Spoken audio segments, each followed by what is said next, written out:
Bahujan Samaj party की प्रमुख मायावती जी ने हाल ही में विपक्षी दलों, विशेषकर इंडिया गठबंधन और अन्य क्षेत्रीय दलों पर तीखा हमला बोला है। उनका स्पष्ट मानना है कि ये विपक्षी पार्टियां केवल सत्ता के लोभ में एक साथ आई हैं और उनका जनता के वास्तविक मुद्दों से कोई सरोकार नहीं है। मायावती जी ने तर्क दिया कि जब भी चुनाव करीब आते हैं तो ये दल दलितों, पिछड़ों और अल्पसंख्यकों के वोट हथियाने के लिए बड़े बड़े वादे करते हैं, लेकिन सत्ता में आने के बाद सबसे पहले इन्हीं वर्गों के हितों की अनदेखी की जाती है। उन्होंने कांग्रेस और सपा जैसे दलों पर निशाना साधते हुए कहा कि इनका इतिहास दलित विरोधी रहा है। इन पार्टियों ने कभी भी बाबा साहेब डॉक्टर भीमराव अंबेडकर के सिद्धांतों को जमीन पर उतारने का प्रयास नहीं किया, बल्कि हमेशा वोट बैंक की राजनीति को ही प्राथमिकता दी है। आज जब ये दल संविधान बचाने की बात करते हैं तो ये केवल एक राजनीतिक ढोंग के अलावा और कुछ नहीं है। मायावती जी ने अपने संबोधन में इस बात पर जोर दिया कि विपक्षी दल पर्दे के पीछे से भारतीय जनता पार्टी की मदद कर रहे हैं ताकि बहुजन समाज पार्टी के बढ़ते प्रभाव को रोका जा सके। उन्होंने इसे एक अघोषित गठबंधन करार दिया, जहां विपक्षी पार्टियां बीएसपी के मजबूत उम्मीदवारों के खिलाफ कमजोर प्रत्याशी उतारकर अप्रत्यक्ष रूप से सत्ताधारी दल को लाभ पहुंचाती हैं। उनका कहना है कि विपक्षी खेमे में इस बात का डर है कि अगर दलित और मुस्लिम मतदाता पूरी तरह से बीएसपी के पाले में आ गए तो उनकी राजनीति की दुकानें बंद हो जाएंगी।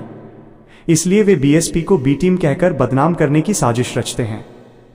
मायावती जी ने अपने कार्यकर्ताओं को आगाह किया कि वे इस दुष्प्रचार से बचें और याद रखें कि बीएसपी ही एकमात्र ऐसी पार्टी है जो किसी भी विचारधारा से समझौता किए बिना अपने दम पर चुनाव लड़कर सर्वजन हिताय सर्वजन सुखाय के संकल्प को पूरा करने की क्षमता रखती है। मायावती जी ने विपक्षी दलों के दोहरे चरित्र को उजागर किया है। उन्होंने सवाल उठाया कि जो पार्टियां आज जातिगत जनगणना की वकालत कर रही हैं, उन्होंने अपने दशकों लंबे शासनकाल में इसे लागू क्यों नहीं किया।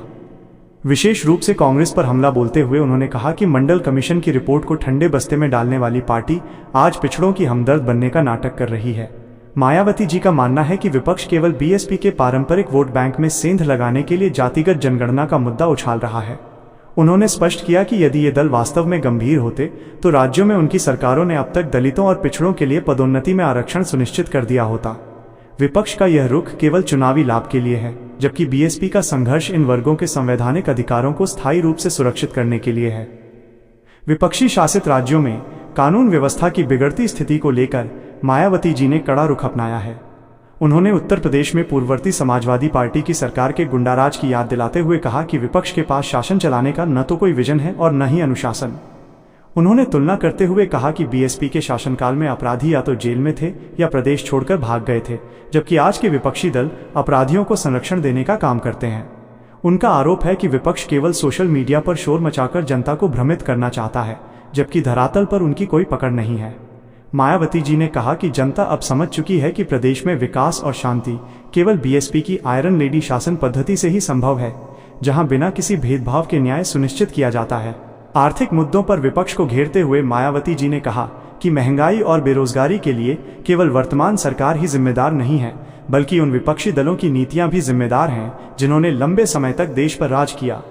उन्होंने कहा कि आज जो दल सड़कों पर प्रदर्शन कर रहे हैं, उन्होंने अपने कार्यकाल में निजीकरण को बढ़ावा देकर सरकारी नौकरियों के रास्ते बंद किए थे। विपक्ष के पास इन समस्याओं का कोई ठोस समाधान नहीं है, वे केवल जनता की नाराजगी को भुनाना चाहते हैं। मायावती जी ने तर्क दिया कि बीएसपी की नीति हमेशा से गरीबों को स्वरोजगार और सरकारी नौकरियों में उनकी हिस्सेदारी दिलाने की रही है। विपक्ष द्वारा किए जा रहे विरोध प्रदर्शनों को उन्होंने चुनावी स्टंट बताते हुए कहा कि जनता को ऐसे दलों से सावधान रहना चाहिए जो केवल चुनाव के समय ही गरीबी और भुखमरी की बातें करते हैं। अंत में मायावती जी ने विपक्षी दलों के विभाजनकारी राजनीति के खिलाफ बहुजन समाज को एकजुट होने का आह्वान किया। उन्होंने कहा कि विपक्ष चाहता है कि दलित, आदिवासी और पिछड़े वर्गों के लोग अलग अलग टुकड़ों में बंट जाएं ताकि उनकी राजनीतिक ताकत को खत्म किया जा सके। मायावती जी ने स्पष्ट किया कि बीएसपी का लक्ष्य केवल सत्ता प्राप्त करना नहीं, बल्कि उस मास्टर की को हासिल करना है जिससे समाज के सबसे निचले पायदान पर खड़े व्यक्ति का उत्थान हो सके। उन्होंने विपक्ष के गठबंधन की तुलना बिना दूल्हे की बारात से की और कहा कि नेतृत्वहीन विपक्ष कभी भी देश को स्थिरता नहीं दे सकता। आने वाले चुनावों में बीएसपी अपने कार्यकर्ताओं के दम पर और जनता के आशीर्वाद से इन सभी विपक्षी षड्यंत्रों को ध्वस्त कर देगी और एक बार फिर जन कल्याणकारी शासन की स्थापना करेगी। इसी तरह की और भी राजनीतिक अपडेट्स और विश्लेषण के लिए हमारे चैनल को सब्सक्राइब जरूर करें और बेल आइकन दबाएं।